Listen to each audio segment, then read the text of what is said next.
ഈശോമിശിഹായുടെ വാഗ്ദാനങ്ങൾക്ക് ഞങ്ങൾ യോഗ്യരാകുവാൻ സർവേശ്വരൻ്റെ പരിശുദ്ധ മാതാവേ ഞങ്ങൾക്ക് വേണ്ടി പ്രാർത്ഥിക്കണമേ. ആദ്യമായി ഈശോയ്ക്കും തിരുക്കുമാരനും പരിശുദ്ധ അമ്മയ്ക്കും നന്ദി പറയുന്നു. എൻ്റെ പേര് വസുമതി അമ്മ. ഞാൻ കൊട്ടാരക്കരയിൽ നിന്ന് വരുന്നു. ഞാനിവിടെ ആദ്യമായിട്ട് ഉടമ്പടി എടുക്കാൻ വരുന്നത് 2020 സെപ്റ്റംബറിലാണ്. അന്ന് ഞാൻ ഒരസുഖമായിട്ട് തിരുവനന്തപുരത്ത് ഒരു ഹോസ്പിറ്റലിൽ പോയപ്പോൾ അവിടെ നിന്ന് ഒരു പത്രം കിട്ടുകയും ആ പത്രം വഴി കൃപാസനത്തെ അറിയുകയും തുടർന്ന് യൂട്യൂബിനകത്തുനിന്ന് അച്ഛൻ്റെ ടോക്കുകൾ കേൾക്കുകയും ചെയ്തപ്പോൾ എനിക്ക് തോന്നി എനിക്ക് ഒരുപാട് ജീവിത പ്രശ്നങ്ങളിൽ കൂടെ കടന്നു പോയിക്കൊണ്ടിരിക്കുന്ന ഒരു സന്ദർഭമായിരുന്നു. എൻ്റെ 2 ആൺകുട്ടികളുടെ അമ്മയാണ് ഞാൻ. ഒരുപാട് പ്രശ്നങ്ങളിൽ കൂടെ ആയിരുന്നു ഞാൻ ആ സാഹചര്യത്തിൽ കടന്നു പോകുന്നത്. അപ്പോൾ എൻ്റെ വീട് കൊട്ടാരക്കരയായിരുന്നു. ഈ വീട് ഉപേക്ഷിച്ചിട്ട് ഞാൻ എൻ്റെ മകൻ്റെ മദ്യപാനം കാരണം ഞാൻ ഇവിടുന്ന് തിരുവനന്തപുരത്ത് വാടകയ്ക്ക് പോയി താമസിക്കുമായിരുന്നു, ഞാനും എൻ്റെ ഹസ്ബൻഡും കൂടെ. തുടർന്ന് ഇവ എൻ്റെ കൂടെ അങ്ങ് തിരുവനന്തപുരത്ത് ആരെ ഉപേക്ഷിച്ച് ഞാൻ പോയോ അവൻ എൻ്റെ കൂടെ തിരുവനന്തപുരത്ത് വരികയും വീണ്ടും അവന് എൻ്റെ കൂടെ താമസിക്കുകയും ചെയ്തുകൊണ്ടിരിക്കുന്ന സമയത്ത് ഞാനിവിടെ കൃപാസനത്തിൽ വന്ന് ഞാൻ അമ്മയോട് പറഞ്ഞു, അമ്മ എൻ്റെ മകൻ്റെ മദ്യപാനം എനിക്ക് മാറ്റിത്തരണം. ഞാൻ ഉടമ്പടി എടുത്തു പ്രാർത്ഥിച്ചു. എൻ്റെ മദ്യപാനം ഒന്നാമത് ഞാൻ വെച്ചു. 6 നിയോഗങ്ങൾ എഴുതിയതെല്ലാം ഒന്നാമത് ഞാൻ മദ്യപാനത്തെ പറ്റിയായിരുന്നു വെച്ചാൽ ഞാൻ അവനെ കൊണ്ടുപോയി ചികിത്സിക്കാത്ത സ്ഥലങ്ങളില്ല. ഞാൻ മണർകാട്ട് മാതാവിൻ്റെ മുമ്പിൽ കൊണ്ടുവന്ന് അടിമ വെച്ചു. വേളാങ്കണ്ണി കൊണ്ടുപോയി ഞാൻ പ്രാർത്ഥിച്ചു. എനിക്ക് ഓർമ്മ വെച്ച കാലം മുതലേ ഒരു ഹിന്ദു സമുദായത്തിൽ ജനിച്ചായിട്ട് പോലും ഞാൻ മാതാവിൻ്റെ ഫോളോ ചെയ്ത് തന്നെയായിരുന്നു ജീവിക്കുന്നത്. വിശ്വാസ പ്രമാണം ചെല്ലാനും ജപമാല ചെല്ലാനും എനിക്കറിയാം. ഞാനത് എൻ്റെ ജീവിതത്തിലുടനീളം ഇവിടെ വരുന്നതിന് മുമ്പ് തന്നെ ഞാൻ പാലിച്ചുകൊണ്ടായിരുന്നു ഇരുന്നത്. അങ്ങനെ അമ്മയുടെ നിയോഗമായിരുന്നിരിക്കാം എന്നെ ഇങ്ങനെ ഈ ഒരു സാഹചര്യത്തിലേക്ക് എത്തിക്കുക എന്നുള്ളത്. എന്തായിരുന്നാലും അവന് വേണ്ടി ഞാൻ പ്രാർത്ഥിച്ചു. ഒരു ഫലമുണ്ടായില്ല. അത് ഒരുപാട് ദുഃഖങ്ങളിലേക്കാണ് പിന്നീട് എൻ്റെ കാലഘട്ടങ്ങൾ കഴിഞ്ഞു പോയത്. 2 വർഷത്തോളം ഞാൻ അനുഭവിക്കാനൊന്നുമില്ല. നിയമപ്രശ്നങ്ങളുണ്ടായതുകൊണ്ട് എനിക്കത് ഇവിടെ ഈ സഭയിൽ പറയാനും ബുദ്ധിമുട്ടാണ്. ഞാൻ വെച്ചിരിക്കുന്ന നിയോഗങ്ങളിലെ അത് സാധിക്കാനുള്ള നിയോഗമാണ്. അത് സാധിച്ചു കഴിയുമ്പോൾ ഞാൻ അമ്മയുടെയും തിരുക്കുമാരൻ്റെയും മുമ്പിൽ വന്ന് ഈ സാക്ഷ്യം ഞാനിവിടെ പറഞ്ഞിരിക്കും. പിന്നെ അങ്ങനെ എനിക്ക് ഒന്നും സാധിക്കുന്നില്ല. എനിക്ക് പിന്നെ ദുരിതങ്ങളായിരുന്നു. എൻ്റെ മോൻ ഈ മദ്യപിച്ച് വണ്ടി ഓടിച്ച് ആക്സിഡൻറ്റ് പറ്റി അവൻ്റെ ഒരു സൈഡ് മൊത്തവും തളർന്നുപോയി. അവൻ പിന്നെ കിടപ്പായി. അതിൻ്റെ കൂടെ സ്ട്രോക്കും കൂടെ വന്നു. അവൻ്റെ 2 കുട്ടികളുണ്ട്. അവനെ അന്വേഷിച്ച് കൊടുക്കാൻ നിവൃത്തിയില്ല. അവൻ്റെ കുടുംബത്തിൻ്റെ ഭാരവും കൂടെ എൻ്റെ തലയിൽ തന്നപ്പോൾ ഞാൻ അമ്മയോട് ചോദിച്ചു, ഇതിനാണോ ഞാൻ നിനക്കുള്ള മുമ്പിൽ കൊണ്ടുവന്ന് എൻ്റെ കുഞ്ഞിനെ അടിമയ്ക്ക് വെച്ചത്? ഇതിനാണോ ഞാൻ വേളാങ്കണ്ണിയിലും കൃപാസനത്തിലും വന്ന് ഞാൻ ഉടമ്പടി എടുത്തത്? ഞാനിനി നിൻ്റെ സന്നിധാനത്തിൽ വരുന്നില്ല. നീ ഇനി എന്നെ എപ്പോഴെങ്കിലും വിളിക്കുമ്പോഴേ ഞാൻ വരുന്നുള്ളൂ. ഞാനിനി വരുന്നതേ ഇല്ല. എനിക്ക് എന്തെങ്കിലും ഒരു നീക്കുപോക്ക് എൻ്റെ ജീവിതത്തിൽ ഉണ്ടാക്കി തരാതെ ഞാൻ വരുന്നില്ല എന്ന് ഞാൻ അമ്മയുടെ മുമ്പിൽ പറഞ്ഞു. എങ്കിലും ഞാൻ ദിവസവും വിശ്വാസ പ്രമാണം വൈകുന്നേരം ചൊല്ലിയിട്ട് ഉടമ്പടി പ്രാർത്ഥനയും രാവിലെ പ്രത്യക്ഷീകരണ പ്രാർത്ഥനയും ഞാൻ മുടങ്ങിയിട്ടില്ല. പിന്നെ എനിക്കിവിടെ വരാൻ ആ സമയത്ത് പിന്നെ കോവിഡ് തുടങ്ങി, വരാൻ പറ്റിയില്ല. പിന്നെ 95 വയസ്സുള്ള ഒരു അമ്മയുണ്ട് എനിക്ക്. കാഴ്ചയുമില്ല, കേൾവിയില്ല. ഈ അമ്മയുടെ സംരക്ഷണം എനിക്ക്. അമ്മ നാട്ടിലില്ലാത്ത 6 വയസ്സുള്ള ഒരു കുഞ്ഞ്, ആ കുഞ്ഞിനെ സ്കൂളിൽ വിടുന്നതും അതിൻ്റെ സംരക്ഷണവും എനിക്ക്. അപ്പോൾ എനിക്കിവിടെ വരാനും അങ്ങനെയുള്ള സാഹചര്യങ്ങളും കൂടെ കുറവായിരുന്നു. പിന്നെ അമ്മയോട് എനിക്കൊരു ചെറിയ പിണക്കവും കൂടെ. കാരണം ഞാൻ ഇത്രയൊക്കെ നിന്നെ വിളിച്ചിട്ട് നീ എൻ്റെ സങ്കടം കേൾക്കുന്നില്ലല്ലോ മാതാവേ. അമ്മയ്ക്ക് എന്നെപ്പറ്റി വലിയ പദ്ധതികളുണ്ടായിരുന്നു എന്നുള്ളത് ഞാൻ പിന്നീട് ഇപ്പോഴാണ് അറിയുന്നത്. കാരണം പിന്നെ 2022 ഒക്ടോബർ മാസത്തിൽ അതിന് മുമ്പ് എൻ്റെ മോന് ആക്സിഡൻ്റ് ഉണ്ടായി. മോന് ഒരു 2 വർഷം കൊണ്ട് കിടപ്പില്ല. ഒരു ജോലിക്കും വേലയ്ക്കും പോകാൻ വയ്യ. ആ സന്ദർഭത്തിൽ അവൻ്റെ മൂത്ത കുഞ്ഞിന് 13 വയസ്സുണ്ട്. ഈ കുഞ്ഞിന് ഒരു പനിയായിരുന്നു തുടക്കം. പനിയായിട്ട് നമ്മൾ കൊട്ടാരക്കര ഹോസ്പിറ്റലിൽ കൊണ്ട് കാണിച്ചു. ഡോക്ടർ പരിശോധിച്ച് ഒരാഴ്ച പരിക്ക് കൊണ്ടുപോകണം, ചികിത്സിച്ചു. വീണ്ടും അവനൊട്ടും കുറവില്ലാതെ വീണ്ടും അവന് നമ്മൾ വിദഗ്ധമായ പരിശോധന അവിടെ നടത്തി. അങ്ങനെ ബ്ലഡ് ടെസ്റ്റ് എല്ലാം ചെയ്തപ്പോഴാണ് അറിയുന്നത് അവന് കിഡ്നിയുടെ അസുഖമാണെന്നും അത് ക്രിയാറ്റിൻ്റെ അളവ് ഒരുപാട് കൂടുതലാണെന്നും കുഞ്ഞിന് പിന്നെ പ്രോട്ടീൻ്റെ അളവ് മൂത്രത്തിൽ കൂടെ പോവുകയാണെന്നും ഒക്കെ ഡോക്ടർ നമ്മളോട് പറയുന്നു. ഇവിടെ നല്ല നെഫ്രോളജിസ്റ്റ് ഇല്ല, നിങ്ങൾ തിരുവനന്തപുരത്ത് SITയിൽ കൊണ്ടുപോകും. അപ്പോൾ മോൻ ഇങ്ങനെ ആക്സിഡൻറ്റ് പറ്റി ഒരു ജോലിക്കും മേലേക്കുമ്പോൾ അത് അവൻ്റെ വീട്ടിലെ ചിലവിന് തന്നെ ബുദ്ധിമുട്ടിയിരിക്കുന്ന സന്ദർഭമായിരുന്നു. ഈ സന്ദർഭത്തിൽ ഈ കുഞ്ഞിൻ്റെ അസുഖം കൂടെ വന്നപ്പം ഞാൻ അമ്മയോട് പ്രാർത്ഥിച്ചു, പരിശുദ്ധ മാതാവേ, ഞാൻ വന്ന് നിൻ്റെ മുമ്പിൽ ഉടമ്പടി പുതുക്കിയേക്കാം. അന്ന് ഇത് പുതുക്കുകയാണെന്നുള്ളതൊന്നും എനിക്കറിയത്തില്ല. ഞാൻ പറയുന്നത് ഞാൻ ഒന്നുകൂടി നിൻ്റെ അടുത്ത് വന്ന് ഉടമ്പടി എടുത്തിരിക്കാം. നീ എന്നെ ഈ സാഹചര്യത്തിൽ കൈവിടരുത്. ഇനി എങ്ങനെയാണ് ഞാൻ നിന്നോട് പ്രാർത്ഥിക്കേണ്ടത്? എന്താണ് എൻ്റെ ഭാഗത്തുനിന്നുണ്ടായ തെറ്റ്? പ്രേക്ഷിത വേലകൾ എനിക്ക് ഇറങ്ങിപ്പോയി ചെയ്യാൻ ഈ അമ്മയെ ഈ കുഞ്ഞിനെ ഇട്ടിട്ട് പോകാൻ പറ്റുന്നില്ല. പക്ഷേ യൂട്യൂബിനകത്തൂടെ എൻ്റെ സുഹൃത്തുക്കൾക്കെല്ലാം ഞാൻ പ്രത്യക്ഷീകരണ പ്രാർത്ഥനയുടെ ഇത് അയച്ചു കൊടുക്കുകയും ഷെയർ ചെയ്യുകയും അച്ഛൻ്റെ ടോക്കുകൾ കേൾക്കുകയും അങ്ങനെയെല്ലാം ഞാൻ ചെയ്യുന്നുണ്ടല്ലോ. പിന്നെ എന്താ എന്നെക്കൊണ്ട് പിന്നെ അയലോകത്തൊക്കെയുള്ള അസുഖം കിടക്കുന്നവരെയാണെങ്കിൽ പോയി കാണുകയും തൈലവും ഉപ്പും ഒക്കെ അവർക്ക് കൊടുക്കുകയും അങ്ങനെയൊക്കെയുള്ള അസുഖമായിട്ട് കിടക്കുന്നവർക്ക് വേണ്ടി അവരുടെ അടുത്ത് പോയിരുന്ന് പ്രാർത്ഥിക്കുകയും അങ്ങനെയൊക്കെ ചെയ്യുമെന്നുള്ളതല്ലാതെ എനിക്ക് വെളിയിലോട്ടിറങ്ങിയുള്ള പ്രേക്ഷിത വേലയ്ക്കൊന്നും ഉള്ള സാഹചര്യം ആ സമയത്തില്ലായിരുന്നു. അപ്പം അങ്ങനെ ഇരിക്കുമ്പം ഈ കുഞ്ഞിനിങ്ങനെ സുഖമില്ലാതാവുകയും അവിടെ ഡോക്ടർ പറഞ്ഞു എത്രയും പെട്ടെന്ന് നിങ്ങൾ ഇതിനെ SIT കൊണ്ടുപോകാൻ പറഞ്ഞു. SIT കൊണ്ടുപോകാനായിട്ട് നമ്മൾ പാനൊരുങ്ങിയപ്പം ഡോക്ടർ തന്നെ പറയുന്നു, എനിക്കുള്ള ഒരു പരിചയത്തിൽ എൻ്റെ ഒരു സുഹൃത്ത് നല്ലൊരു ഡോക്ടർ കിംസിലുണ്ട്, നിങ്ങൾ എത്രയും പെട്ടെന്ന് ആ കുഞ്ഞിനെ കിംസിലോട്ട് കൊണ്ടുപോകും.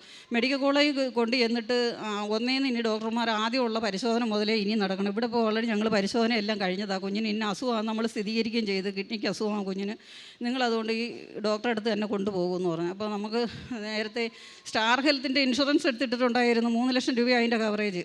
അപ്പോൾ അതുണ്ടല്ലോ എന്നുള്ള ഒരു ധൈര്യത്തിൽ എന്നാൽ അങ്ങോട്ട് തന്നെ കൊണ്ടുപോകാം, ആംബുലൻസിൽ തന്നെ കൊണ്ടുപോകണമെന്ന് പറഞ്ഞ് ആംബുലൻസിൽ തന്നെ കൊണ്ടുപോവുകയും ചെയ്തു.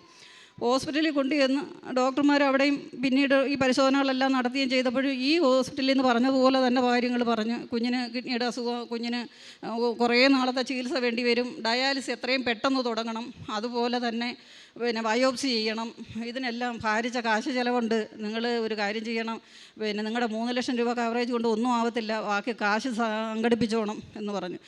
കൊട്ടാരക്കര ഹോസ്പിറ്റലിൽ തന്നെ 1-2 ആഴ്ചത്തെ ചികിത്സയിൽ തന്നെ നമ്മുടെ കയ്യിൽ ഓൾറെഡി ഉള്ള കാശെല്ലാം തീർന്നിരിക്കുകയായിരുന്നു. ഒരു ചിലവിന് പോലും ബുദ്ധിമുട്ടുന്ന ഈ സന്ദർഭം. മോന് വരുമാനമൊന്നുമില്ല, ഞാനും എൻ്റെ ഹസ്ബൻഡും അമ്മയെ നോക്കി ഞാൻ വീട്ടിൽ ഇരിക്കുക, എനിക്ക് പ്രത്യേകിച്ച് ജോലിയൊന്നുമില്ല, ഞാൻ കശുവണ്ടി ഫാക്ടറി പോയിക്കൊണ്ടിരുന്ന ഈ അമ്മയെ സംരക്ഷിക്കേണ്ടതുകൊണ്ട് എനിക്ക് പോകാൻ പറ്റാതെ വരുന്നുണ്ട്. അപ്പം പിന്നെ എൻ്റെ ഭർത്താവിൻ്റെ ഒരു വരവേ ഉള്ളൂ. അപ്പോൾ ഈ സന്ദർഭത്തിൽ എനിക്ക് ഞാൻ എന്ത് ചെയ്യണമെന്ന് ഞാൻ മാതാവിനോട് പ്രാർത്ഥിച്ചിട്ട് ഞാൻ പറഞ്ഞു, ഞാൻ നിൻ്റെ മുമ്പിൽ വന്ന് എൻ്റെ ഉടമ്പടി പുതുക്കിയേക്കാം എന്നല്ല ഞാൻ പറഞ്ഞു, പുതുക്കന്ന് എനിക്ക് അറിയത്തില്ലായിരുന്നു, പുതുക്കുക വീണ്ടും എടുത്തേക്കാം എന്നാണ് പറഞ്ഞു. ഞാൻ എടുത്തിരിക്കാം, എന്നെ ഈ സന്ദർഭത്തിൽ കൈവിടരുത്, മനുഷ്യർക്ക് സാധ്യമല്ലാത്തത് ദൈവത്തിന് സാധ്യമാണല്ലോ, നിനക്ക് കഴിയാത്തതായിട്ട് നിൻ്റെ തിരുക്കുമാരന് കഴിയാത്തതായിട്ട് ഒന്നുമില്ല, അഭയം പ്രാപിക്കാൻ എനിക്ക് അവിടെ മാത്രമേ ഉള്ളമ്മേ, അതുകൊണ്ട് ഞാൻ അമ്മയുടെ മുമ്പിൽ വന്നിരിക്കുക, ഈ കുഞ്ഞിനെയും ഞാൻ കൊണ്ടുവന്നേക്കാമെന്ന് പറഞ്ഞ് പ്രാർത്ഥിച്ചു, കരഞ്ഞു. അങ്ങനെ കുഞ്ഞിനെ ഹോസ്പിറ്റലിൽ കൊണ്ടുപോകാൻ വന്നപ്പം ഞാൻ അവന് ഉടമ്പടി തൈലവും ഉപ്പുമൊക്കെ എൻ്റെ കുഞ്ഞിൻ്റെ ആഹാരത്തിനകത്ത്, അപ്പം ഇതിന് ഉപ്പിൻ്റെ അസുഖമെന്നും പറഞ്ഞുകൊണ്ടും ഒരു പേര് ഇങ്ങനെ പറയുന്നുണ്ട് ഈ അസുഖത്തിന്. അപ്പം ഞാൻ ഈ ഉപ്പിൻ്റെ അസുഖമായ കുഞ്ഞിന് ഉപ്പ് തന്നെ സുഖപ്പെടുത്തട്ടെ, എൻ്റെ മാതാവിൻ്റെ ഉപ്പ് തന്നെ സുഖപ്പെടുത്തട്ടെ എന്ന് പറഞ്ഞ് അവന് ഞാൻ വെള്ളത്തിൽ ഉപ്പിട്ട് കുഞ്ഞിന് കുടിക്കാൻ കൊടുക്കുകയൊക്കെ ചെയ്തിട്ടാണ് തിരുവനന്തപുരത്തോട്ട് വിടുന്നത്. അങ്ങനെ ആശുപത്രി ചെന്നപ്പോൾ ഡോക്ടർ മുമ്പേ പറഞ്ഞതുപോലെ ഈ വക കാര്യങ്ങളാണ് പറഞ്ഞത്. സാമ്പത്തികമായിട്ട് വളരെയേറെ ഞങ്ങൾ വിഷമിക്കുന്ന കാലഘട്ടം. അപ്പോൾ മോൻ എന്നെ വിളിച്ച് പറഞ്ഞ്, അമ്മേ ഈ 3 ലക്ഷം രൂപയുടെ കവറേജിനകത്ത് നമ്മളിപ്പോൾ റൂമും കൊണ്ടെടുത്ത കുഞ്ഞിന് പൈസ ബാക്കി അന്വേഷിക്കണമെന്ന് പറയുമ്പോൾ നമ്മളെന്ത് ചെയ്യും? ഇവന് കാലും കയ്യും ഒന്നും വയ്യാതിരിക്കുക, അവൻ വെളിയിൽ ഒരു ചുമട് കാലിൻ്റെ നീരുമൊക്കെ ആയിട്ട് ഇങ്ങനെ വെളിയിലിരിക്കുക. അപ്പോൾ അവൻ്റെ ഭാര്യ കുഞ്ഞിൻ്റെ ICUയുടെ വാതിൽക്കലും. അപ്പം എന്ത് വേണം, ഞങ്ങൾക്ക് വെള്ളം കുടിക്കാൻ പോലും നിവൃത്തിയില്ല. ഞാൻ പറഞ്ഞു, മക്കളെ മാതാവ് എന്തെങ്കിലും ഒരു വഴി കാണിച്ചു തരായിരിക്കില്ല, അമ്മ ഇവിടെ പ്രാർത്ഥിക്കുന്നുണ്ട് എന്ന് പറഞ്ഞ്. നിങ്ങളിന്ന് വല്ലതും കഴിച്ചോ എന്ന് ചോദിച്ചവൻ പറഞ്ഞ് ഒന്നും കഴിച്ചില്ലമ്മേ, യഥാർത്ഥം പറഞ്ഞാൽ കഴിക്കാൻ എൻ്റെ കാശില്ല എന്നവൻ പറഞ്ഞ്. ഞാൻ അവിടെ നിന്നുകൊണ്ട് മാതാവിൻ്റെ അടുത്ത് പറഞ്ഞു, മാതാവേ ഇത്രയും ദൂരെ കിടക്കുന്ന ഞാൻ എങ്ങനെ എൻ്റെ കുഞ്ഞിനെ ആഹാരം കൊണ്ടെത്തിക്കും? തന്നെയല്ല ഈ അമ്മയെ ഈ കുഞ്ഞിനെയൊക്കെ ഞാൻ ആരെ ഏൽപ്പിച്ചിട്ട് പോവും? ഇതിനൊരു വഴി നീ എനിക്ക് പറഞ്ഞതാ, അവർക്ക് ആഹാരമെങ്കിലും കൊണ്ടു കൊടുക്കണ്ടേ? കാലൊന്നും വയ്യാത്ത അവനെ എവിടെയെങ്കിലും 5 മിനിറ്റ് ഇരിക്കാനൊന്നും വിശ്രമിക്കാനുള്ള ഒരു സൗകര്യം പോലും ഇല്ല എന്ന് പറഞ്ഞ് പ്രാർത്ഥിച്ച്. അതിൻ്റെ ഫലമായിട്ട് അവൻ ചായ കുടിക്കാൻ 3 മണിയായപ്പോൾ അവൻ ചായ കുടിക്കാൻ ഹോസ്പിറ്റലിൻ്റെ വാതൊക്കെ വന്നിറങ്ങിയിരുന്നു. ഇത് നിങ്ങളാരും ഭാഗ്യക്കുറി നമ്മളെ രക്ഷിക്കും എന്നൊന്നും അല്ല ഞാൻ പറയുന്നത്. അത് അന്നേരം എൻ്റെ മാതാവ് എനിക്ക് തന്ന ഒരു അനുഗ്രഹമാണ്. അവൻ അവിടുന്ന് ആ ചായ കുടിക്കാൻ കൊണ്ടുവന്ന പൈസ കൊടുത്ത് ഒരു ചേച്ചി ഒരു ഭാഗ്യക്കുറി കൊണ്ടുവന്നു. അന്നേരം അതെടുത്തു. അതിനകത്തുനിന്ന് അപ്പോഴും തന്നെ റിസൾട്ട് അറിയുന്നതായിരുന്നു. 60,000 രൂപ കിട്ടി അവൻ്റെ ഭാര്യയ്ക്കും. ആശുപത്രിയിലേക്ക് ചിലവിന് ആ ഭാഗ്യക്കുറി കടയിൽ നിന്ന് തന്നെ പൈസ കിട്ടുകയും അത് ആശുപത്രിയിലെ ചിലവിന് ഉപകരിക്കുകയും ചെയ്തു. അത് കഴിഞ്ഞ് ഡോക്ടർമാർ 3 ലക്ഷം രൂപ നിങ്ങൾ ഇതുകൊണ്ടൊന്നും ആവത്തില്ല എന്ന് നിങ്ങൾ പറയുമ്പോൾ ബാക്കി പൈസ കരുത് എന്ന് പറയുന്ന ഞങ്ങൾ എവിടുന്ന് പൈസ കരുതും? ഒന്നും കൊടുക്കാനുമില്ല, മേടിക്കാനുമില്ല, ആരോടും വാങ്ങിക്കാനും ഇല്ലാത്ത ഒരു സന്ദർഭം. ഞാൻ പരിശുദ്ധ അമ്മയോട് പറഞ്ഞു, എനിക്ക് വേറെ ആരോടും ഇത് പറയാനില്ല. നിൻ്റെ സന്നിധിയിൽ ഞാൻ എൻ്റെ കുഞ്ഞിനെ കൊണ്ടുവന്ന് നിൻ്റെ സന്നിധിയിൽ കൊണ്ടുവന്ന് നിർത്തിയിരിക്കും. ഞാൻ പ്രാർത്ഥിച്ച്, അവനെ നീ എനിക്ക് സൗഖ്യപ്പെടുത്തി തരണം, ഈ 3 ലക്ഷം രൂപയല്ലാതെ ഞങ്ങളുടെ കയ്യിൽ 5 പൈസയും എടുക്കാനില്ല, അതിനകത്ത് ഒതുങ്ങുന്ന ചികിത്സയായിരിക്കണമെന്ന് പറഞ്ഞു. എന്തായിരുന്നാലും 8 ദിവസം കുഞ്ഞ് ഐ സിയുലായിരുന്നു, ഒരു ദിവസം പോലും പുറത്തായിരുന്നില്ല. 8ൻ്റെ അന്ന് ഐ സിയിൽ നിന്ന് രാവിലെ ഓരോ ദിവസവും ഡോക്ടർമാർ നമ്മളെ ആദ്യത്തെ 1-2 ദിവസങ്ങളിൽ ഒരുമാതിരി ഭീഷണി പോലെയാണ് പറഞ്ഞത്. നമ്മളെ കണ്ടപ്പോൾ മനസ്സിലായെന്ന് തോന്നുന്നു, നമുക്ക് ഒരുപാട് കാശൊന്നും ഉള്ളവരല്ല, ഈ കിംസ് പോലുള്ള ഹോസ്പിറ്റലിൽ നിന്ന് ഇവർ ഈ എങ്ങനെ ഇറങ്ങും, ഈ ഐ സിയിൽ കിടക്കുന്ന ഒരു ദിവസത്തെ ഐ സിയുടെ ചിലവൊക്കെ നമുക്കറിയാവില്ല, അതുകൊണ്ടായിരിക്കണം. കൂടെ അവർ പറയും നിങ്ങൾ ഇത്ര രൂപയാവും എന്ന് നമ്മളെ പറഞ്ഞ് പേടിപ്പിച്ചുകൊണ്ടേയിരുന്നു. അവസാനം ഞാൻ മാതാവിനോടും പ്രാർത്ഥിച്ചുകൊണ്ടിരുന്നു, അവരവിടെ കിടന്ന് പറയട്ടെ, ഞാൻ മോനെ ധൈര്യപ്പെടുത്തി, മക്കളെ അവരവിടെ കിടന്ന് പറയട്ടെ, നമ്മുടെ ഈ പൈസക്കകത്ത് നമ്മുടെ കാര്യങ്ങൾ നടക്കും. എന്നിട്ട് കൂടെ അവനെ ഞാൻ ഓർമ്മിപ്പിക്കും, ഇതെല്ലാം നിനക്ക് ദൈവം തന്ന ശിക്ഷയാണ്. കാരണം നീ ഞാൻ പറയുന്ന കേൾക്കാതെ നിന്നെ ചികിത്സിച്ചിട്ട് മാതാവിൻ്റെ അടുത്ത് കൊണ്ടുവന്ന് അടിമ വെച്ച നീ വീണ്ടും ഈ മദ്യവെച്ച് നീ ഈ കാണിച്ചതിന് ദൈവം മാതാവ് നിനക്ക് എന്തെങ്കിലുമൊക്കെ തരണ്ടേ? നീ ചുമ്മാതെ ചോദിക്കുന്നത് അപ്പോഴേ എടുത്ത് തന്നാൽ നീ ഒരു മനുഷ്യനാവും. നീ ഒരു മനുഷ്യനാവണമെങ്കിൽ, നിന്നെ ദൈവത്തിന് അറിയണമെങ്കിൽ നീ ഇതെല്ലാം അനുഭവിച്ചേ പറ്റൂ. അതുകൊണ്ട് അവിടെ കിടന്ന് അനുഭവിക്കുന്നതൊക്കെ അന്നേരം അവൻ്റെ കൂടെ പറഞ്ഞെങ്കിലും മാതാവിൻ്റെ കൂടെ ഞാൻ എപ്പോഴും പ്രാർത്ഥിച്ചുകൊണ്ടിരിക്കും, മാതാവെ സഹായിക്കാൻ വേറെ ആരുമില്ല, എനിക്ക് ഞാനല്ലാതെ എൻ്റെ കുഞ്ഞുങ്ങൾക്ക് സഹായിക്കാൻ ആരുമില്ല, നീ അല്ലാതെ എന്നെ ഇപ്പോൾ സഹായിക്കാനുമില്ല. കാരണം ഞാനിവിടെ ഇങ്ങനെ വീട്ടിലിരിക്കുക, എന്ത് ചെയ്യും? ഇങ്ങനെ പ്രാർത്ഥിച്ചുകൊണ്ടിരുന്നു. എന്തായാലും 8 ദിവസം ഐ സി കിടന്ന്, ഐ സിയു നിന്നാണ് നേരെ ഞങ്ങളുടെ കുഞ്ഞിനെ വീട്ടിലോട്ട് കൊണ്ടുവരുന്നത്. ഓരോ ദിവസവും മഹാ അത്ഭുതം പോലെ എൻ്റെ മാതാവ് പ്രവർത്തിച്ച് എൻ്റെ കുഞ്ഞിൻ്റെ ബ്ലഡിൻ്റെ അകത്ത് ക്രിയാറ്റിൻ്റെ അളവ് കുറയുകയും കുഞ്ഞിന് പ്രോട്ടീൻ്റെ അളവ് മൂത്രത്തിൽ കൂടെ പോകുന്നത് കുറയുകയും അവനെ സൗഖ്യപ്രാപിക്കുക, ദേഹം മൊത്തവും നീര് കയറി മൂടി കണ്ണ് കാണാൻ വയ്യാതിരുന്ന കുഞ്ഞിനെ നല്ല സൗഖ്യം കൊടുക്കുകയും എല്ലാ അർത്ഥത്തിലും അവനെ 8ൻ്റെ അന്ന് ഹോസ്പിറ്റലിൽ നിന്ന് വിടാനും ഡയാലിസിസ് തുടങ്ങണമെന്ന് പറഞ്ഞ പേഷ്യൻ്റാണ് ഒപ്പിട്ട് കൊടുക്കുന്ന ഒരൊറ്റ താമസമേ ഉള്ളായിരുന്നു. അതേപോലെ ബയോപ്സിക്ക് അയക്കണം എന്ന് പറഞ്ഞത്, ആ ബയോപ്സിക്കൊക്കെ എടുക്കുമ്പോൾ ആ കുഞ്ഞ് അനുഭവിക്കുന്ന വേദനയൊക്കെ ഈ മാതാവിൻ്റെ മുമ്പിൽ ഞാൻ കരഞ്ഞ് പ്രാർത്ഥിച്ച് എന്തായാലും എൻ്റെ കുഞ്ഞിനെ 8ൻ്റെ അന്ന് ഹോസ്പിറ്റലിൽ നിന്ന് വിടാൻ എൻ്റെ മാതാവ് അനുഗ്രഹിച്ച്. ഇത് എനിക്ക് എൻ്റെ ജീവിതത്തിൽ ഞാനും അമ്മയോട് പിണങ്ങിയതിന് അമ്മ എനിക്ക് തന്ന പ്രതിഫലം അത് എന്ന് ഞാൻ വിശ്വസിക്കുന്നു. അത് കഴിഞ്ഞ് എന്നിട്ട് 6 വർഷമെങ്കിലും കുറഞ്ഞത് ചികിത്സ വേണ്ടി വരുമെന്ന് പറഞ്ഞ് ഡോക്ടർ ആദ്യം ഒരാഴ്ച കഴിഞ്ഞ് കൊണ്ടുവെല്ലാം പറഞ്ഞു, പിന്നെ 2 ആഴ്ചയായി, 3 ആഴ്ചയായി, 1 മാസം കഴിഞ്ഞ് കൊണ്ടുവന്നു. 4-ാമത്തെ ആഴ്ചയെ കൊണ്ടുവന്നപ്പം ഡോക്ടർ പറഞ്ഞു, 1 വർഷം കഴിഞ്ഞ് നിങ്ങൾ കുഞ്ഞിന് കൊണ്ടുവന്നാൽ മതി, അവൻ ഒരസുഖവും ഇപ്പോൾ ഇല്ല. 1 വർഷം കഴിയുമ്പോൾ നമുക്കൊന്ന് പരിശോധിച്ച് നോക്കണമല്ലോ, ഇങ്ങനെയുള്ള ഒരു അസുഖമായിരുന്നു കുഞ്ഞില്ലയോ ഇതിനെ നമുക്കൊന്ന് പരിശോധിച്ച് നോക്കണമല്ലോ, അതുകൊണ്ട് നിങ്ങൾ 1 വർഷം കഴിഞ്ഞ് കൊണ്ടുവന്നാൽ മതിയെന്ന്. അങ്ങനെ അവനിപ്പോൾ ഓടിച്ചാടി സുഖമായിട്ട് നടക്കുന്നു, ആരോഗ്യവാനായിട്ട് നടക്കുന്നു, അവന് അസുഖങ്ങളൊന്നുമില്ല. പിന്നെ 2ാമത് ഈ മകൻ, ഞാൻ പറഞ്ഞിരുന്നല്ലോ അവന് മദ്യപിച്ച് അവൻ്റെ ഒരു വശമെല്ലാം തളർന്ന് ജോലിക്കൊന്നും പാതിരുന്നെന്ന്. അപ്പോൾ അവൻ്റെ വീട്ടിലെ ചിലവുകൾ, ഈ 2 കുഞ്ഞുങ്ങളുടെ വിദ്യാഭ്യാസ ചിലവും അവൻ്റെ കുടുംബത്തിൻ്റെ ചിലവും ഒന്നും അവനെ കൊണ്ട് തന്നെ താങ്ങാൻ പറ്റാതെ അവന് ജോലിയില്ലാതിരിക്കുന്ന അവൻ നേരത്തെ കെട്ടിടത്തിൻ്റെ പണി കോൺട്രാക്ട് എടുത്ത് ചെയ്യുന്ന പണിയായിരുന്നു. ഈ മദ്യപാനത്തിൻ്റെ കൂടുതലുണ്ട്, കാറും വണ്ടിയും എല്ലാം കൊടുക്കേണ്ടി, എല്ലാ ആക്സിഡൻ്റ് ഉണ്ടാവുകയും ഒക്കെ പല പ്രാവശ്യം ആക്സിഡൻ്റ് ഉണ്ടായതാണ്. ഇപ്പോൾ ഈ അവസാനം വലിയൊരു ആക്സിഡൻറ്റിൽ ചെന്ന് അവസാനിച്ച്.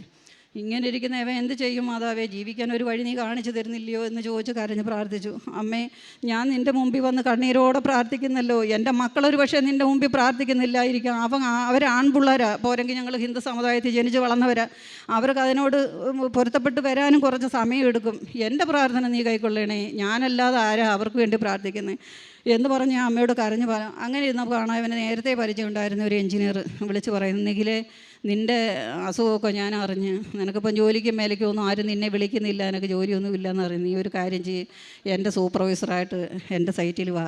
ഒരു ജോലിയും ഇല്ലാതെ വിഷമിച്ചിരിക്കുന്ന ഈ സന്ദർഭത്തിലാണ് വിളിക്കുന്നത്. അങ്ങനെ അദ്ദേഹത്തിൻ്റെ കൂടെ പണിക്ക് പോയി അദ്ദേഹം അവൻ്റെ പണി സൈറ്റുകൾ ഏൽപ്പിച്ചു കൊടുക്കുകയും പിന്നെ തുടർന്ന് കുറേ പണികൾ അവന് എടുത്തു കൊടുക്കുകയും അവൻ സ്വന്തമായിട്ട് എടുത്ത് ഇപ്പോൾ ജോലിക്കാരെ വെച്ച് ജോലി ചെയ്ത് അവൻ്റെ കുടുംബത്തിൻ്റെ ആ വലിയ ദുരന്താവസ്ഥയിൽ നിന്ന് ദൈവം തമ്പുരാൻ അവനെ രക്ഷപ്പെടുത്തി എന്നുള്ളത് വളരെ ഈ ജോസഫച്ചൻ പറഞ്ഞതുപോലെ ജീവിതത്തിൻ്റെ ദുരന്ത അവസ്ഥകളിൽ അകപ്പെട്ട് കഴിയുന്നവർക്ക് താങ്ങും തണലും തന്നെയാണ് നമ്മുടെ പ്രത്യക്ഷീകരണ പ്രാർത്ഥന. അതിന് മെയിനായിട്ട് എനിക്ക് നിങ്ങളോട് പറയാനുള്ളത്, എൻ്റെ ഒരു സുഹൃത്ത്, അവൾ ആസ്മ രോഗിയായിരുന്നു. അവൾ ഒരു ക്രിസ്ത്യൻ സമുദായത്തിൽപ്പെട്ട കത്തോലിക്ക സമുദായത്തിൽപ്പെട്ട ഒരു കുട്ടിയാണ്, മാതാവിനെ വിശ്വാസമുള്ളവളുമാണ്. എങ്കിലും കൃപാസനത്തിൽ ഞാൻ ഒരു ദിവസം എൻ്റെ ചിലവിൽ വരാൻ നിവൃത്തിയില്ല. അവളുടെ ഹസ്ബൻഡിന് ക്യാൻസർ, അവൾക്ക് ഒരു നിവൃത്തിയില്ലാത്തവളാണ്. അവളെ വിളിച്ചിവിടെ കൊണ്ടുവന്ന് പ്രാർത്ഥിച്ചു. ഉടമ്പടി എടുക്കാൻ പറ്റില്ല, കാരണം ജന്മനാ സുഖമില്ലാത്ത ഒരു കുഞ്ഞും ക്യാൻസർ പേഷ്യൻ്റായ ഭർത്താവും ഉള്ള അവൾക്ക് ഉടമ്പടി എടുക്കാൻ പോലുമുള്ള അന്ന് നിൽക്കാനോ എടുക്കാനോ ഒന്നുമുള്ള ഒരു ഇതില്ല. എങ്കിലും അവളോട് ഞാൻ പറഞ്ഞു, നീ ഒരു കാര്യം ചെയ്യും, പ്രത്യക്ഷീകരണ പ്രാർത്ഥന ആദ്യം ഞാൻ ഉടമ്പടി എടുത്തപ്പോൾ എനിക്കൊരു ബുക്കും കൂടെ കിട്ടിയായിരുന്നല്ലോ. ആ പുസ്തകം ഞാൻ അവൾക്ക് കൊടുത്തിട്ട് പറഞ്ഞു, നീ ഒരു കാര്യം ചെയ്യും. അവൾക്ക് ആസ്മയായിരുന്നു. ആസ്മ വന്ന് ജോലിക്ക് പോകാൻ വയ്യ, ഭർത്താവിൻ്റെ വരുമാനമില്ല, അവളുടെ ജീവിതം പട്ടിണിയിലേക്ക് കൂപ്പൂത്തി, അവളെ ഹോസ്പിറ്റലിൽ നിന്നല്ല, അവൾക്ക് പോകാൻ പോലും നിവൃത്തിയില്ലാതെ കരഞ്ഞു വിളിച്ച്, എനിക്കൊരു ജോലിക്ക് പോലും പോകാൻ വയ്യാടെ, എങ്ങനെ എൻ്റെ കുടുംബം കഴിഞ്ഞു കൂടും എന്ന് പറഞ്ഞ് നിലവിളിച്ചപ്പോൾ ഞാൻ ഈ പ്രത്യക്ഷീകരണ പ്രാർത്ഥന നീ എന്നും രാവിലെ 5:30 നീ ഒരു ക്രിസ്ത്യാനിയാണല്ലോ, നീ രാവിലെ എന്തായാലും പ്രാർത്ഥിക്കുമല്ലോ, ആ പ്രാർത്ഥന നീ നിർത്തി വെച്ചിട്ടുണ്ടെങ്കിൽ നീ അത് ഈ പ്രാർത്ഥനയിൽ തുടങ്ങുക, നീ അത് ചെല്ല്. അന്ന് മുതൽ ഇന്ന് വരെ അവൾക്ക് പിന്നെ ഇപ്പോൾ 6 മാസമായി, അവൾക്ക് ഇതുവരെ ആസ്മ എന്ന് പറയുന്ന അസുഖം വന്നിട്ടുമില്ല. അവൾ അതോടുകൂടി ഒറ്റ ദിവസം പോലും ജോലിയില്ലാതിരുന്നിട്ടുമില്ല. ക്യാൻസർ പേഷ്യൻ്റായ അവളുടെ ഭർത്താവിന് നമ്മുടെ ബഹുമാനപ്പെട്ട ഗണേശ് സാറിൻ്റെ MLA ഫണ്ടിൽ നിന്ന് ക്യാൻസറിനുള്ള ചികിത്സയ്ക്കുള്ള ധനസഹായം കിട്ടുകയും അവരുടെ ആ പട്ടിണി മാറ്റി കൊടുക്കുകയും ചെയ്ത അനുഭവം എനിക്ക് പറയാനുണ്ട് നിങ്ങളോട്. അങ്ങനെ ആ ആക്സിഡൻറ്റോട് കൂടി കിടന്ന മകൻ്റെ മദ്യപാനം പിന്നെ ഇന്ന് വരെ ഇല്ല. സുഹൃത്തുക്കളെ, നിങ്ങളിത് വിശ്വസിക്കുക. പരിശുദ്ധ അമ്മ നമുക്ക് അല്പകാലതാമസം തന്നിരുന്നാലും ശരി തന്നെ ആ അമ്മ നമ്മളെ ഉപേക്ഷിക്കില്ല എന്നുള്ള തെളിവാണ്. അതുമാത്രമല്ല, മദ്യപാനം നിന്നിരുന്നപ്പോഴും യവന് വരുമാനം ഇല്ലാത്തപ്പോഴും അവന് ഒരു ദിവസം 3 പാക്കറ്റ് സിഗരറ്റെങ്കിലും വേണമായിരുന്നു വലിക്കാൻ. അത് കൊടുത്തില്ലെങ്കിൽ അത് ഉണ്ടാക്കി കൊടുക്കാനുള്ള വഴി അവ എങ്ങനെയെങ്കിലും സംഘടിപ്പിക്കുമായിരുന്നു. ഈ രണ്ടാമത് ഞാനിവിടെ വന്ന് എൻ്റെ നിയോഗം എഴുതിയതിനകത്ത് ഞാൻ അതും എഴുതിയിരുന്നു. ഇപ്പോൾ അവന് ഒരു സിഗരറ്റ് വലിയും ഇല്ല, മദ്യപാനവും ഇല്ല, അവൻ്റെ കുടുംബവും രക്ഷപ്പെട്ടു. അതെൻ്റെ ഏറ്റവും വലിയൊരു അനുഗ്രഹമാണ്. അത് കഴിഞ്ഞിട്ട് പിന്നെ ചെറുതും വലുതുമായ ഒരുപാട് അനുഗ്രഹങ്ങൾ അമ്മ എനിക്ക് തന്നിട്ടുണ്ട്. പിന്നെ എനിക്ക് ഇവിടെ ജോസഫ് അച്ഛൻ പ്രാർത്ഥിച്ചുകൊണ്ടിരിക്കുമ്പോൾ എൻ്റെ മുതുകത്ത് എനിക്കൊരു ചെറിയൊരു അരുമ്പാറ എന്ന് പറയാൻ ഇച്ചിരി വലുതായിരുന്നു. അത് കുറേ നാളുകൊണ്ടുണ്ടെങ്കിലും ഞാനതത്ര കാര്യമാക്കിയിരുന്നില്ല. ഇപ്പോൾ അത് കുറച്ചിട്ട് ഒരു 2 മാസത്തിന് മുമ്പ് ആ അരുമ്പാറയൊന്ന് വലുതാവുകയും ചോർച്ചിലുണ്ടാവുകയും അതിനകത്തുനിന്ന് വെള്ളം എടുക്കുകയും അതൊന്ന് പഴുക്കാൻ തുടങ്ങുകയും ചെയ്യുന്നു. അപ്പോൾ എൻ്റെ ഇളയ മരുമകൾ നോക്കിയിട്ട് പറഞ്ഞു, അവളൊരു നേഴ്സാണ്, അവൾ എൻ്റെ കൂടെ പറഞ്ഞു, അമ്മ ഇത് അമ്മ വെച്ചുകൊണ്ടിരിക്കരുത്, ഇത് ഏതെങ്കിലും ഹോസ്പിറ്റലിൽ കൊണ്ടുപോകണം, ഡോക്ടറെ കാണിക്കണം, കാരണം ഇത് ചില ഇങ്ങനെയുള്ള അരുമ്പാറകളും പ്രശ്നങ്ങളായി തീരാനുണ്ട്, അതിനകത്തുനിന്ന് നല്ലതായിട്ട് വെള്ളം പഴുപ്പും വരുന്നുണ്ട് എന്ന് പറഞ്ഞു.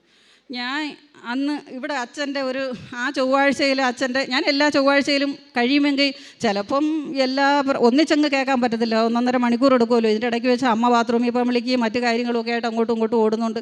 ആ അച്ഛൻ്റെ ധ്യാനം ഞാൻ ചിലപ്പോൾ ഒരു ദിവസം 3 പ്രാവശ്യമൊക്കെ ആയിട്ടായിരിക്കും കൂടുന്നത്. അങ്ങനെ അന്ന് ഞാൻ ധ്യാനം കൂടിക്കൊണ്ടിരുന്നപ്പം അച്ഛൻ പറയുന്നു, ഒരു അമ്മയുടെ ഒരു സ്ത്രീയുടെ കാണാമറയത്തുള്ള മുറിവെന്ന് പറയാൻ ഒരു കറുത്ത അടയാളം, അത് ഈശോ സുഖപ്പെടുത്തിക്കൊണ്ടിരിക്കുന്നു. അപ്പോൾ ഞാൻ യേശുവിനോട് കർത്താവേ, അത് ഞാൻ തന്നെ ആയിരിക്കുമോ എന്ന് ചോദിച്ച് എൻ്റെ മുഖത്തിങ്ങനെ കൈവച്ച് പ്രാർത്ഥിച്ച് കുരിശ് വരച്ച്. പിന്നീട് ഇന്ന് വരെ അതിനകത്തുനിന്ന് ഒരു ചൊറിച്ചിലോ അതിനകത്തുനിന്ന് വെള്ളം എടുപ്പോ അത് വലുതാവുകയോ ചെയ്തില്ല. അന്നിരുന്ന കണക്ക് തന്നെ ചെറിയൊരു പൊട്ടിൻ്റെ അടയാളമല്ലാതെ വേറെ ഒന്നുമില്ല. അങ്ങനെ എനിക്ക് ഒരുപാട് അനുഭവങ്ങൾ പറയാനാണെങ്കിൽ ഒരുപാട് അനുഭവം. എൻ്റെ അനിയത്തിക്ക് വഴിയില്ലായിരുന്നു, വീട്ടിനകത്തോട്ട് കയറി പോകാൻ വഴിയില്ലായിരുന്നു. നമ്മൾ അന്ന് പുരയിടം വാങ്ങിക്കുമ്പോൾ ഒരാൾക്ക് നടന്നു പോകാനുള്ള വഴിയേ ഉള്ളായിരുന്നുള്ളൂ. അപ്പോൾ അവൾ എൻ്റെ കൂടെ പറഞ്ഞ്, ഇപ്പോൾ അവളുടെ മോള് ഗർഭിണിയായിട്ട് അവൾ റെസ്റ്റ് ആയതുകൊണ്ട് ഈ കുഞ്ഞിൻ്റെ കൂടെ രാജസ്ഥാനിലാണ് അവൾ പോയ നേരം നോക്കി ഇതിൻ്റെ അപ്പുറമുള്ള പുരയിടക്കാർ ഇപ്പം ഇവൾ കേസിന് വഴക്കിനൊന്നും പാതിരിക്കട്ടെന്ന് വിചാരിച്ച് അവരിപ്പോൾ മതിൽ കെട്ടാൻ തുടങ്ങിയപ്പം അപ്പോൾ ഇവൾ സ്റ്റേ കൊടുക്കാൻ പോകാനോ ഇവളൊന്നും സ്ഥലത്തില്ലാത്തതുകൊണ്ട് ഒന്നും ചെയ്യാൻ പറ്റത്തില്ലെന്ന് അവർക്ക് നന്നായിട്ട് അറിയാം. ആ നേരം കൊണ്ട് അവർ റീസർവേക്കാർക്ക് പൈസ കൊടുത്ത് അവരെ കൊണ്ട് അവർക്കുള്ള അനുകൂലമായിട്ട് ആ പുരയുടെ ആളാക്കി ഇവർക്ക് കയറി പോകാനുള്ള വഴിയില്ലാത്ത ഒരാൾക്ക് കഷ്ടിച്ച് കയറി പോകും. ഒരു ബൈക്ക് കയറി പോകാനുള്ള വഴി മതിയെന്ന് അവൾ അന്നേ അവരോട് ചോദിച്ചിരുന്നതാണ്. അപ്പോൾ പറഞ്ഞ് ഞങ്ങൾ കാശ് കൊടുത്ത് വേടിയിൽ ഒരു ഇച്ചിരിയും വഴി ഒരു 5 മീറ്റർ പോലും ഇല്ല, ഇത്രയും വേണമെങ്കിൽ നിങ്ങൾ 2 ലക്ഷം രൂപ തരാമെങ്കിൽ തരാമെന്ന് പറഞ്ഞു. പൈസ കൊടുത്ത് വേടിക്കാൻ നിവൃത്തിയില്ലാത്തതുകൊണ്ട് അവൾ പറഞ്ഞ് എനിക്കിപ്പോൾ കാശ് കൊടുത്ത് വഴി വേണ്ട, എനിക്ക് എങ്ങനെങ്കിലും വഴി കിട്ടുന്നെങ്കിൽ. അപ്പോൾ അവർ ഈ വസ്തു അളക്കുകയും അതിന് കല്ലിടിയപ്പോൾ റിസർവേ വന്ന് അളക്കുകയും കല്ലിടിയൊക്കെ ചെയ്തപ്പം അതിനകത്ത് ഇവർക്ക് കഷ്ടിച്ച് ഒരാൾക്ക് നടന്നു പോകാനുള്ള വഴിയേ ഉള്ളൂ. ബൈക്കിനകത്ത് അവളുടെ ഹസ്ബൻഡിനൊരു ബൈക്കുണ്ട്, 2 പേര് മാത്രമേ ഉള്ളൂ, മോളുള്ളതിനെ അയച്ച്. അപ്പോൾ ഇവർക്ക് അങ്ങോട്ടും ഇങ്ങോട്ടും അതിനകത്തൂടെ ഒന്ന് പോയാൽ മാത്രം മതി, വേറെ ഒന്നും വേണ്ട. അത് അവർ പറഞ്ഞ് തരികയില്ലെന്ന് പറഞ്ഞു. അവരുടെ വസ്തു വളർന്നപ്പോൾ അവർക്കും അധികമൊന്നും ഇല്ല എന്ന് അവർ പറയുന്ന 12.5 സെൻറ്റേ ഉള്ളൂ. ആ 12.5 സെൻറ്റ് വെച്ച് ഞങ്ങൾ മതിൽ കെട്ടുമെന്ന് പറഞ്ഞു. എന്തായിരുന്നാലും ശരി തന്നെ എന്നെ വിളിച്ച് പറഞ്ഞു, ചേച്ചി ഞാനിവിടെ ആയി പോയതുകൊണ്ട് എനിക്കൊന്നും ചെയ്യാൻ വയ്യ, ചേച്ചി നമ്മുടെ കൃപാസന അമ്മയോട് പ്രാർത്ഥിക്കണേ. അവർക്കൊക്കെ അറിയാം ഞാൻ ഇവിടെ വന്ന് പ്രാർത്ഥിക്കുമെന്നും. അവർക്കുള്ളതൊക്കെ ഓരോ ആവശ്യങ്ങൾ എന്നോട് പറഞ്ഞ് കരഞ്ഞ് പ്രാർത്ഥിക്കുമ്പോൾ ഞാൻ ഈ പ്രത്യക്ഷീകരണ പ്രാർത്ഥന ഒരു അനുഗ്രഹ പ്രാർത്ഥന തന്നെയാണെന്ന് ഉറപ്പിച്ച് പറയുന്നു. ആ പ്രാർത്ഥന ചൊല്ലുമ്പം അവരുടെ എല്ലാം ചെറിയ ചെറിയ കാര്യങ്ങൾ പോലും വലിയ കാര്യങ്ങളായിട്ട് എൻ്റെ മാതാവ് എനിക്ക് സാധിച്ചു തന്നുകൊണ്ടിരുന്നു. അപ്പോൾ ഞാൻ ഇവളോട് പറഞ്ഞു, മോളെ നീ ധൈര്യമായിട്ടിരിക്കും, നീ നാട്ടിലില്ലെങ്കിലും പരിശുദ്ധ അമ്മ ഇവിടെ ഉണ്ടല്ലോ, നീ സമാധാനപ്പെടുന്നു പറഞ്ഞു. അങ്ങനെ ഞാൻ രാത്രി അവൾക്ക് യൂട്യൂബിനകത്ത് പ്രത്യക്ഷീകരണ പ്രാർത്ഥന അയച്ചു കൊടുത്തിട്ട് ഞാൻ പറഞ്ഞു, ഞാൻ പ്രാർത്ഥിക്കാം, ഒപ്പം നീയും കൂടെ. പിറ്റേന്ന് അവിടെ മതിൽ കെട്ടുക, ഒപ്പം നീയും കൂടെ പ്രാർത്ഥിക്കും. അവൾ രാത്രി മൊത്തം പ്രാർത്ഥിച്ചു. രാവിലെ വെളുപ്പാങ്കാലത്ത് 5 മണിക്ക് 5:30 പ്രത്യക്ഷീകരണ പ്രാർത്ഥന തുടങ്ങുമെന്ന് ഞാൻ അവളോട് പറഞ്ഞു. 5 മണിയായപ്പോൾ അവൾ എണീറ്റ് 5 തവണ പ്രത്യക്ഷീകരണ പ്രാർത്ഥന ചൊല്ലി. പിറ്റേന്ന് നേരം വെളുത്ത് ഇവിടെ അളക്കാൻ ആൾ വന്നു, വസ്തു അളന്നു, വഴി കല്ലിട്ടു, അവരങ്ങോട്ട് കെട്ടു തുടങ്ങി. പരിശുദ്ധ മാതാവിൻ്റെ അനുഗ്രഹത്താൽ പറഞ്ഞാൽ വിശ്വസിക്കില്ല, ഒരാൾക്ക് നടന്നു പോകാനില്ലാത്ത വഴി 2.5 ആൾ നിൽക്കത്തക്കം വീതിക്ക് ആ വഴി അവൾക്കുള്ള വീട്ടിൽ വരെ കിട്ടി. അവൾ കേസിനും പോയില്ല, വഴക്കിനും പോയില്ല, ഒന്നിനും പോയില്ല. അവിടെ പരിശുദ്ധ മാതാവ്. അപ്പോൾ ആ വീട്ടുകാർ പറയുന്നു, ഇതെങ്ങനെ ഇത്രയും അളന്ന് ഞങ്ങൾക്കുള്ള കല്ലിട്ടപ്പോൾ ഈ വഴിയൊന്നും ഇല്ലായിരുന്നല്ലോ, ഇപ്പോൾ ഇതെങ്ങനെ വന്നെന്ന്. എങ്ങനെയെന്ന് അറിഞ്ഞൂടാ, 2 കൂട്ടരും മതിൽ കെട്ടി. പക്ഷേ അവൾക്കുള്ള വീട്ടിൽ കയറി പോകാനുള്ള വഴി, സുഖമായിട്ടൊരു ബൈക്ക് കയറി പോകാനുള്ള വഴി.